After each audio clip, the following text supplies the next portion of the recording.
വിശുദ്ധ കുർബാന ക്രിസ്ത്യാനികളുടെ ഇടയിലെ കത്തോലിക്കരും ബ്രദറൻ പെന്തക്കോസ്ത് വിഭാഗങ്ങൾ തമ്മിലുള്ള പ്രധാനപ്പെട്ട ഒരു തർക്ക വിഷയമാണ്. കർത്താവായ യേശു തൻ്റെ അന്ത്യ അത്താഴ വേളയിലാണ് വിശുദ്ധ കുർബാന അഥവാ തിരുവത്താഴ ശുശ്രൂഷ സ്ഥാപിച്ചത്.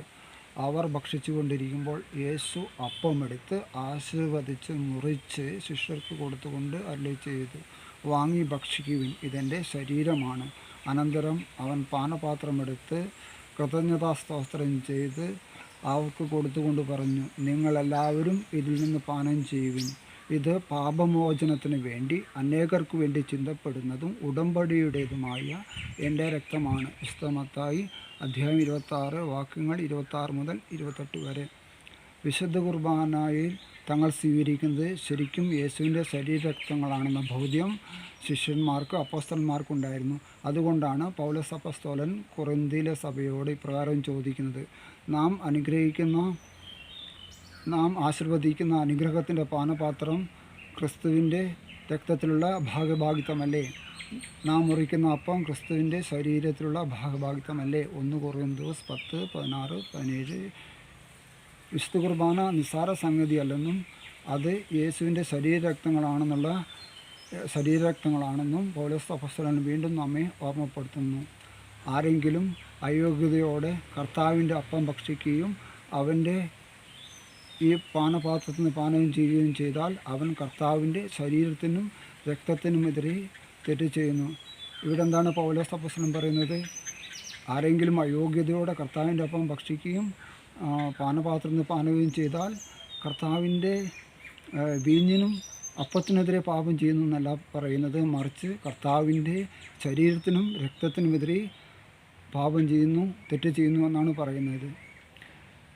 വിശുദ്ധ കുർബാന ശരിക്കും യേശുവിൻ്റെ ശരീരരക്തങ്ങളായി മാറുന്നുണ്ടോ എന്ന് ഇന്നത്തെ കാലഘട്ടത്തെ പോലെ തന്നെ യേശുവിൻ്റെ കാലഘട്ടത്തിലും ഒരു കൂട്ടം ആൾക്കാർ സംശയിച്ചു. ഇതേപ്പറ്റി യഹൂദരുടെ ഇടയിൽ തർക്കമുണ്ടായി. തൻ്റെ ശരീരം നമുക്ക് ഭക്ഷണമായി തരാൻ അവൻ എങ്ങനെ കഴിയുമെന്ന് അവർ ചോദിച്ചു. യോഹന്നാൻ 6:52. അപ്പോൾ ഈശോ മറുപടി പറയുകയാണ്.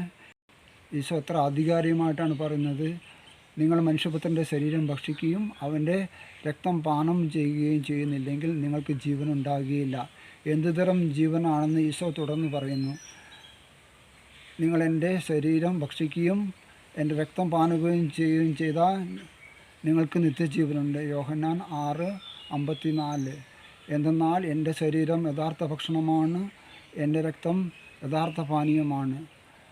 ഇവിടെ പെന്തക്കോസ്ത് ബ്രദറൻകാർ ഉപയോഗിക്കുന്ന സത്യവേദ പുസ്തകം എന്ന ബൈബിൾ വിവർത്തനം ഇതിനെക്കുറിച്ച് കുറച്ചും കൂടി പച്ചയായി അവതരിപ്പിക്കുന്നു. പറയുന്നു, എൻ്റെ മാംസം സാക്ഷാൽ ഭക്ഷണമാണ്,